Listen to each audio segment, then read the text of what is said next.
Okay, so let me just tell you a little about Ray in case you don't know him. He's the senior minister of the Center for Spiritually Integrated Arts, which is affiliated with the Centers for Spiritual Living. He's a lifelong learner with a focus on self-development. He lives in bliss as a teacher, minister, author, visual artist.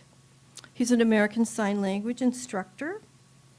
He's a mentor, a father, a grandfather, and so much more. He gives people life skills and tools, practices that enable them to realize and materialize their full divine potential. He's an amazing facilitator, and if you have never been in one of his classes, do look for the next one he offers and sign up. He's amazing. A class with him, it's fun, there's laughter, it's meaningful, and there's many in this room that could attest to what I'm saying. He's an incredible facilitator, instructor. Please welcome Reverend Dr. Raymont Anderson.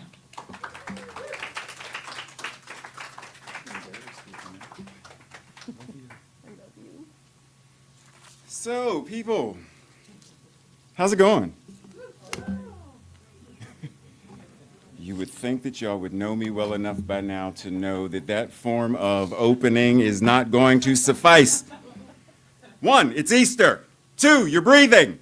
3, I'm wearing pink. How are you today? Okay, thank you. Much better, much better. So, we're talking about this idea of there are no quick fixes, right? However, I feel like I shouldn't even tell you this. So I went to the doctor the other, because you all know, well, you may not know. Tracy and I were in a car accident March 16th. Yada, yada, yada stuff. Da-da-da-da-da-da. I ended up going to the doctor, and I told my doctor something. So my doctor prescribed this. Ingy, this, the cure-all for everything. It doesn't matter what it is. The doctor told me for only $7.99, whatever your issue is, bowel things, pill, foot things, pill, headache, pill, car won't start, take the pill. Like, it doesn't matter what it is that, wouldn't it be amazing if, though? Like, wouldn't it be amazing if whatever we were facing in our world, in our lives, that there was a magic pill that we could take that all of a sudden blue skies and rainbows, and oh my goodness, is that glitter and Skittles falling from the heavens? Like it would be beautiful and magical. But life does not life that way. Anybody play chess? Okay. What is the end goal or the end move in chess? Imagine for a moment that Terry and I are sitting down at a chessboard, and we toss a coin, and whoever gets to go first, that one move is automatically checkmate. What would be the point in playing chess? When someone decides that they are going to run track, if the moment you get on your marks, get ready, get set, done. What would be the point? If soon as Lynn stood up here to one note, one chord, thank you very much, and that's it, what would be the point? Life is meant to be lived moment by moment, step by step. I don't know of any mountain climbers that would go to the base of a mountain, push a button, the elevator doors open, they step in, takes them all the way to the top of whatever mountain it is, they step out, plant the flag, and be like, ha, I did something magical. No, you didn't. You tried to shortcut. Everything in our lives is about. Have you ever eaten a microwaved meal versus a meal that, from my heritage, when someone in your family really cooks a meal, it is said that they put their foot in it. Have you eaten a meal that was so good, your feet jumped off, did a little dance, it was like, oh my goodness, that was delicious, and then, versus, well, how long is it supposed to be in there? 60 seconds. Ding, ding. Peel the little thing back and let the steam go. And why are my mashed potatoes in one big chunk? That's not normal. The entire thing is, in order to truly enjoy our lives, enjoy our lives. There is no one class that's going to do it. There is no degree that's going to do it. There is no magical number that says once you have X amount of dollars, 0.0009 cents in the bank, whoom, the gates of heaven will open and all of a sudden a crown will land on your head and you will live forever. No, there is no such thing. Enjoy it now. Everything about life is the journey. Enjoy it now. And I mean that literally. Once again, rewind. So Tracy and I were in an accident on March 16th. Head-on collision. Our car was totaled. The state troopers and the firefighters who saw it happen, as they ran over, expected both of us to be bloody and broken because of the speed at which we were hit. Neither of us were. Tracy's a little banged up because I practice martial arts. No, I'm a little more durable. Anyway, so we were not broken and bloody. First firefighter, y'all are so lucky. I let it go. State trooper, y'all are so lucky. I let it go. The next one that said it, we're not lucky, we're blessed. I immediately kicked into the mode of, she's alive, I'm alive, the other 4 guys in the other car, all good? Then I'm celebrating. I'm in celebration mode. Yes, I'm still, because my adrenaline was, I felt like I could leap tall buildings in a single bound. My adrenaline was so high. But I was in celebration mode. Yes, it's easy to, oh, but the car is destroyed. Oh, but how will we get home? Oh, but the doctor bills and the. There will always be an and the if we look for the and the. There will always be a second shoe to drop if we focus on the second shoe dropping. We have an opportunity to really step in and say, pause for a moment. Why are there no quick fixes? Why do I not need a quick fix? Pause and breathe this in. You're already whole, perfect, and complete. Why would we need to fix something that is not broken? Even in, we have this phrase that we often will say within CSL, and I will start it off and I want you to finish it with great exuberance. There is nothing that needs to be healed, only truth to be revealed. There's only truth to be revealed. Okay, so wait, pause, let's go. There's nothing that needs to be healed. But Ray, you were diagnosed with prostate cancer. There is nothing that needs to be healed. But wait a minute, COVID, there is nothing that needs to be healed. But wait a minute, there's nothing that needs to be healed because you're already whole, perfect, and complete. So our invitation is, what is the truth that I am invited to know while I navigate this diagnosis of cancer? What is my invitation to know as the truth of my being while we navigate cars totaled, get new car, healthy, go to physical therapy, go get acupuncture. Recognize that you are like Wolverine and you heal very quickly. Whatever is the truth that we are invited to know in that moment, know it. That's this journey. So our invitation, pause for a moment and look through your mind's eye and say, where is my invitation to know the truth of myself? I am whole, perfect, and complete. This has nothing to, pause for a second. If we were to cut off, if we were to cut off one of my fingers, am I less black? If we were to cut off a whole hand, am I less male? Losing this does not change the truth of who and what I am and how I show up. Well, if I know and recognize that I am the isness, the allness of the universe itself, God incarnating itself as me, then why would I let what's in my bank account make me feel less than? Why would I let anything that any medical professional says convince me that I'm less than healthy because of this diagnosis? Well, that which God is infinite health. So I am healthy even while navigating this thing that my body is experiencing. My infinite spirit, my infinite awareness, my infinite truth, knowing who and what I am, is only health. It isn't even healthy. It is a demonstration of health itself. Now, how do I bring this and navigate my life with that truth? That's our invitation. So, as I said, pause for a moment and go into your mind's eye and find those spaces in your life, whether it's finances or relationships, family drama and trauma, whatever it is, find that thing in whatever corner of the mind it is lingering in and haunting, and bring the truth of your awareness to that space. Exercise it. Cast it out. Fear of, you have no, what did Glenda tell the Wicked Witch of the West? Be gone, you have no power here. Tell whatever that thing is. But Ray, you don't understand, my bank account. Tell it. Tell it. Because if you're not telling it, then it's telling you. You know you're broke. You need to do what you normally do. You better rob Peter to pay Paul to find if Saul got a check for you, because I'm getting ready to wipe everything.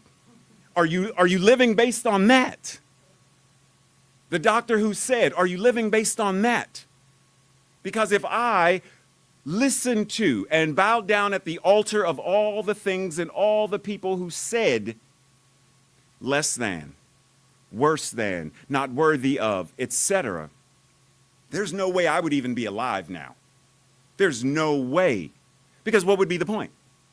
The things that have been said and done to me over the years, including by some folks in CSL, over the years,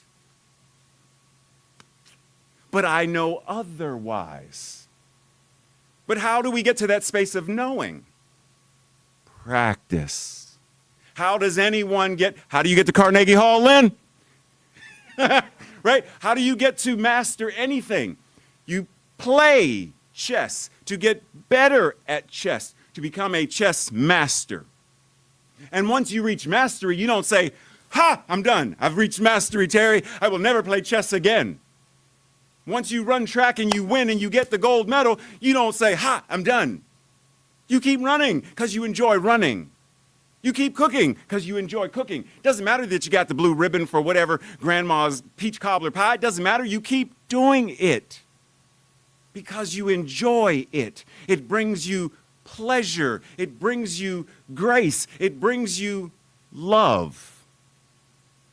So why do we compartmentalize and not do this when it comes to the challenges in our lives? See, it's easy to accept the challenge of rowing. It's easy to accept the challenge of chess, the challenge of figuring out matching chords and, okay, which octave, the challenge of getting people to show up at rehearsal, the challenge of.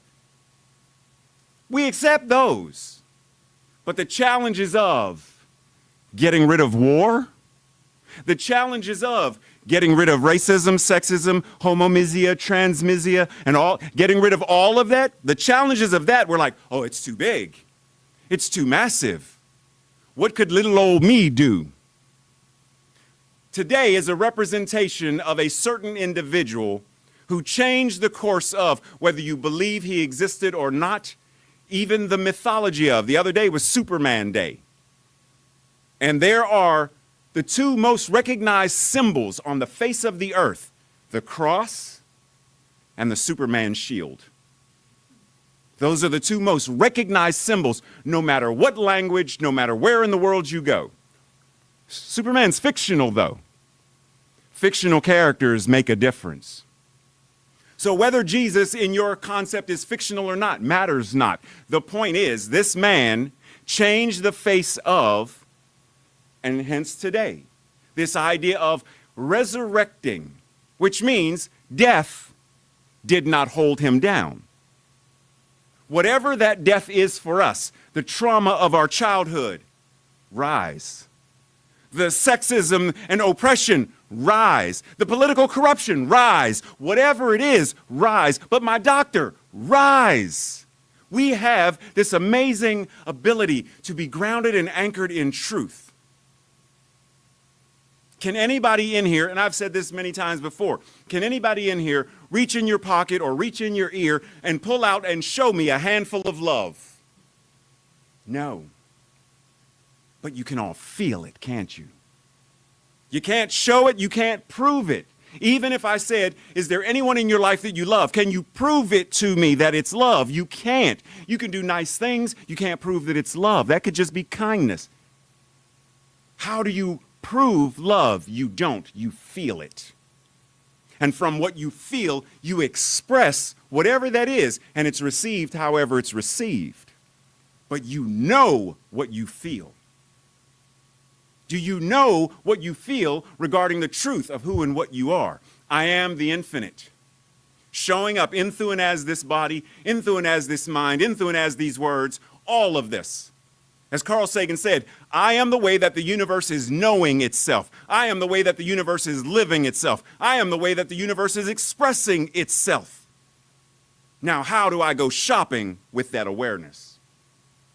How do I go in the restroom when I ate a whole lot of cheese last week, so I'm gonna be there for a minute. How do I, whatever the situation is, and address it accordingly? I'm being serious though. How do you address it? Because it's easy to not think of ourselves as divine when we are going through regular everyday bodily functions. But you're still God.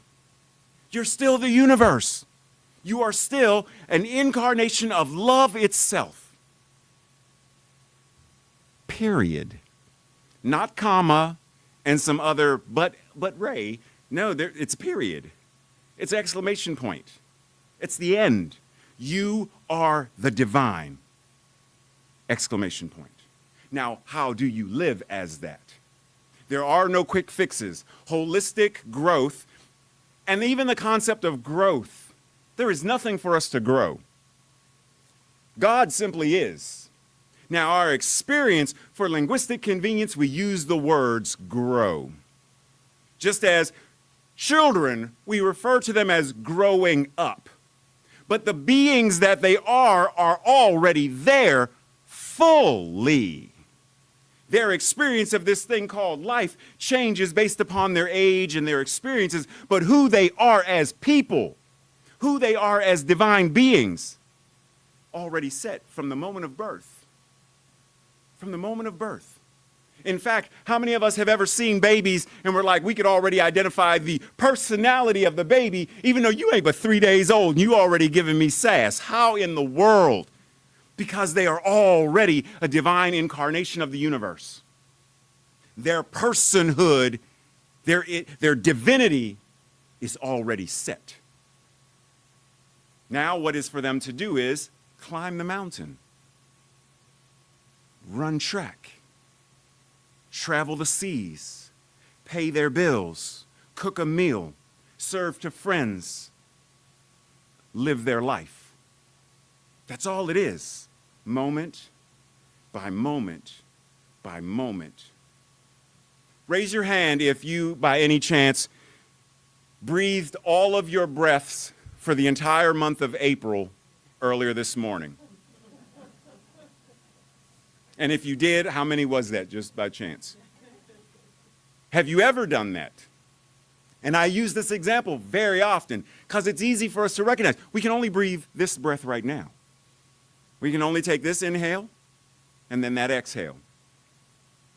Yesterday's breath, gone. Tomorrow's, I don't know, it's not here. Just this one, right now.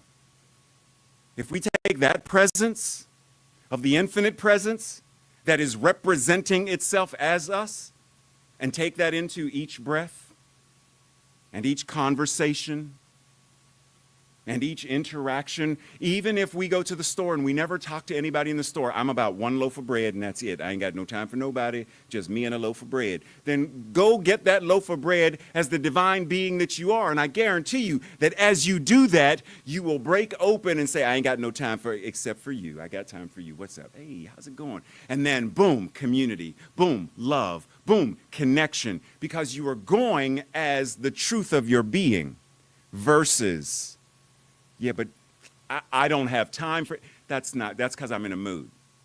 That's because of how I'm feeling. It's not who I am. Who I am is a divine expression of love. I express my wholeness, my perfection, and my completeness to the best of my ability with every breath and every interaction through everything that I do, no matter what it is. That's our invitation. Breathe. One thing before we go. Oh, where do we begin? I will give you Buzz Aldrin.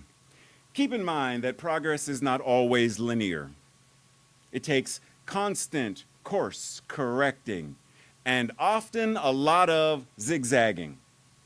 Unfortunate things happen. Accidents occur. And setbacks are usually painful. But that does not mean we quit.